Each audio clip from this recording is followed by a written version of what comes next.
Hello à tous, on se retrouve aujourd'hui pour 4 petites news rapides.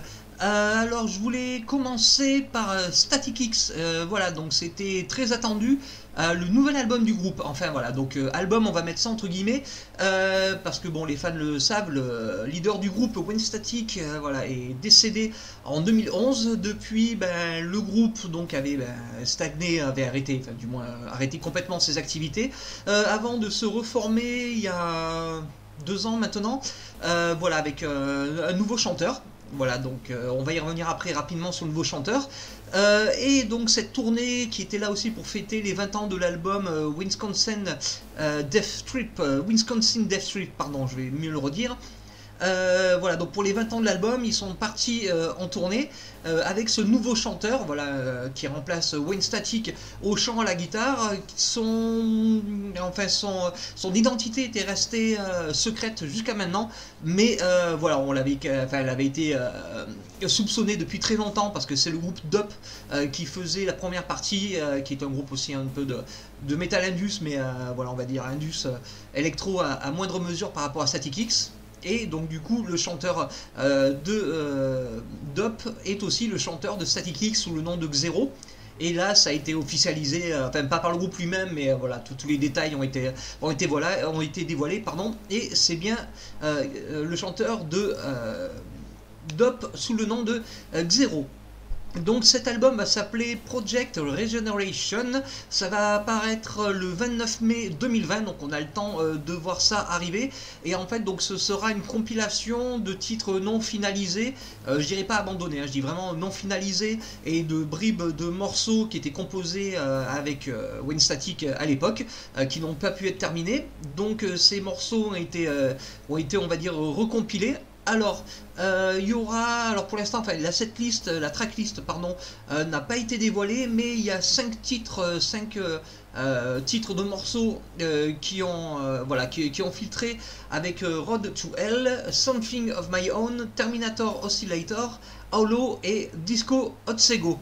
Et surtout, là, il a été dévoilé dans la foulée, je sais pas pourquoi je dis entre guillemets, voilà, il a été dévoilé dans la foulée, teaser d'un titre qui s'appelle, du titre Hollow, voilà, donc qui est un titre de cet album, et un promo clip. Et ce qu'il y a après la fin de ce promo clip que vous pouvez retrouver sur YouTube, il y a une version réenregistrée du titre Push It qui était sur l'album Wisconsin Death Trip. Donc je sais pas du tout si il va y avoir d'autres morceaux réenregistrés de cette époque, mais la reprise, de ce qu'on peut entendre rapidement, enfin le réenregistrement est vraiment cool. Le son est un peu plus gras, c'est un peu plus lourd, et le son est un peu plus actuel, donc ça c'est bien cool.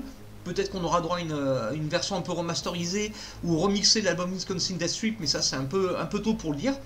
Donc pour l'instant tout ça va arriver pour le 29 mai 2020, on a le temps de voir arriver le premier clip, la tracklist, et après on ne sait pas si ça va découler sur un album avec Xero, les membres du groupe, donc le guitariste, le batteur et le bassiste, voilà, j'avais oublié le bassiste, voilà, qui eux ne sont pas fermés à l'idée d'enregistrer de nouveaux titres, voilà, sous le nom de Static X.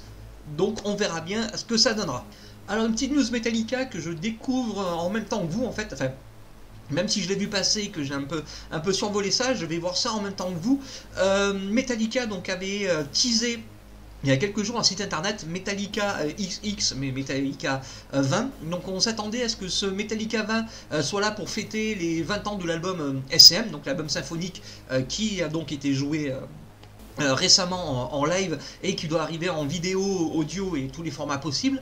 Donc on pensait que c'était les 20 ans de SM qui allaient être annoncés, mais non, c'est pour annoncer que Metallica vont donner des concerts spéciaux en 2020. Alors, c'est dans le cadre de 5 festivals. Alors, on va revenir après sur la spécialité de ces concerts. Donc, on a le 1er et 3 mai à l'Epicenter, donc ça c'est à Charlotte, à Charlotte aux USA. Le 8 et 10 mai à Welcome to Rockville, c'est aussi donc à Daytona Beach en Floride aux USA. Le 15 et 17 mai au Sonic Temple Art plus Music Festival, je crois que c'est dans l'Ohio.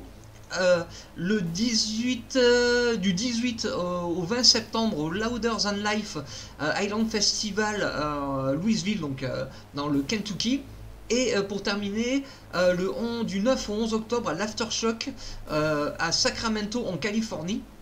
Et en fait, la spécialité de ces concerts, la spécificité plutôt, c'est qu'en fait le groupe va jouer 2 setlists différentes et l'une des setlists va être comment dire, spécifique à chaque festival. Donc pour l'instant, il n'y a pas vraiment, il n'y a même pas d'informations. Même Lars Ulrich a dit dans une interview rapidement que pour l'instant, voilà, 8 ou 9 mois de l'événement, du premier événement, pour l'instant, ils n'ont rien établi. Mais donc on aura une première setlist qui sera un peu basique, donc je pense avec les morceaux Enter Sandman, Nothing Else Matters, Master of Puppets et tous les grands classiques du groupe. Et on devrait après peut-être, vu qu'il avait déjà fait par le passé, peut-être une setlist by request, où des fans vont demander certains titres, ou alors c'est le groupe lui-même qui va proposer des titres un peu... qu'ils auront envie de jouer, de proposer à chaque fois, donc en inédit, dans le cadre de ces festivals, donc de ces 5 festivals en 2020. Donc on en saura plus dans les prochains mois, et pour l'instant c'est cool. Je voulais terminer sur le fait que c'est cool parce que moi en tant que grand fan de Metallica, j'adore profiter des retransmissions ou des lives en streaming de Metallica. Bon, c'est vrai que des fois quand c'est les tournées un peu de promotion d'albums ou certains festivals, les setlists sont un peu les mêmes en fait, voilà. Bon, comme Metallica, c'est un groupe qui font tourner des setlists de, je crois qu'ils avaient dit 60 morceaux, je crois qu'ils ont ils connaissent entre guillemets, ils les réapprennent un peu avant de les jouer chaque soir, parce qu'eux ils ont l'argent pour faire ça, pour louer un camion, pour réinterpréter, réapprendre des titres avant de les jouer. Donc du coup ça permettra de ces concerts en 2020 d'en profiter quand ils sortiront en vidéo, une vidéo quand ils sont sur les plateformes de streaming, en replay ou sur le live YouTube ou autre, pardon. Et ben du coup on pourra profiter de cette liste différente, donc ça ce sera assez cool. Et donc pour l'été, du moins à partir de mai 2020 jusqu'à octobre 2020 pour Metallica. Alors maintenant, 2 petites news rapides. Voilà, je ne savais pas qu'ils étaient en train de préparer un album, mais Annihilator sort son nouvel album, donc ça s'appelait Ballistic. Alors je vais regarder parce que pour l'instant, parce que j'ai eu l'info tout à l'heure, ça arrive le 24 janvier 2020 chez Silver Lining Music, chez qui le groupe est depuis plusieurs années, après un passage chez Century Media. Alors il y a un premier titre qui a été dévoilé qui s'appelle I Am Warfare, que vous pouvez retrouver sur le site d'Anteverse. Donc ce titre est cool, vraiment. Annihilator déjà sur ses derniers albums proposait des titres quand même relativement bourrins et techniques, mais là franchement j'ai été soufflé. C'est dans la lignée des albums précédents, mais franchement on n'est pas déçu. Donc j'attends la tracklist de cet album, d'en écouter les nouveaux titres, et ça continue d'arriver sur Anteverse. Donc Annihilator, Ballistic en janvier 2020. Et je termine avec Machine Head qui ont dévoilé un nouveau titre, je crois que c'est ce matin, ouais. Je l'ai vu au saut du lit, je crois qu'il était mis en ligne 5 minutes après, donc c'était ce matin, vraiment assez tôt pour nous. Donc ce titre s'appelle Do or Die. Alors comme j'avais déjà fait une news précédente, que Machine Head, donc sur sa tournée actuelle, a 2 line-up différents, donc on va pas tout refaire, mais l'album, un line-up qui va jouer l'album Burn My Eyes pour les 25 ans avec Logan Madère et Chris Kontos à la batterie, guitariste et batteur originel. Le bassiste du groupe de Machine Head, le bassiste de Machine Head, le nouveau, qui est là depuis quelques temps quand même, je ne sais plus son nom, j'ai pas eu le temps d'imprimer son nom pour le moment. De toute façon Machine Head j'avais un peu lâché quand même depuis quelques années, j'avoue, j'ai pas été trop fan de ce qu'a fait Machine Head ces dernières années. Donc du coup, le second line-up, ce second line-up est composé en fait du guitariste de Decapitated et du batteur de Devilment. Voilà, le Devilment c'est le projet horror metal de Danny Filth de Cradle of Filth. Donc ils ont composé ensemble un titre qui s'appelle Do or Die, et c'est le titre le plus bourrin de Machine Head depuis très longtemps. Bon, c'est du retour au trash, mais pas au power trash des débuts de Machine Head, plus du trash old school. Mais Oui, ça reste du thrash old school, mais le son est bien plus gras. Voilà, c'est bien moins metalcore. Ça m'a rassuré. Donc le côté metalcore un peu, j'aime pas. Voilà. Pour moi, metalcore c'est une connotation un peu adolescent, un peu. J'ai un peu du mal avec ça. Metalcore, enfin dans le cadre de Machine Head, hein. Metalcore, je veux dire bien typé US et pour les TV US et radio US. Hein, je veux bien préciser ça. Et donc du coup, voilà, donc c'est un titre ultra bourrin. Je m'attendais, je me suis dit merde, il y a un moment il n'y a pas du tout de mélodie, jusqu'à ce que le refrain, pas le refrain, le solo, pardon, jusqu'à ce que le solo arrive, voilà, une solo, les guitaristes, je sais pas si je me trompe, mais c'est le solo à la tierce, voilà, à la Maiden, où les deux guitares font les mélodies en même temps, voilà, bien sympa, mélodie simple, mais bien sympa. Par contre, voilà, le reste du morceau, le riff, l'attaque, le punch de batterie et surtout le clip de Do or Die que vous pouvez voir sur Anteverse. Le clip est vraiment génial parce qu'en fait il permet de retrouver un Rob Flynn vraiment magistral, quoi. On a un Rob Flynn charismatique, ça met vraiment cette formation du groupe, je veux dire, ça les met.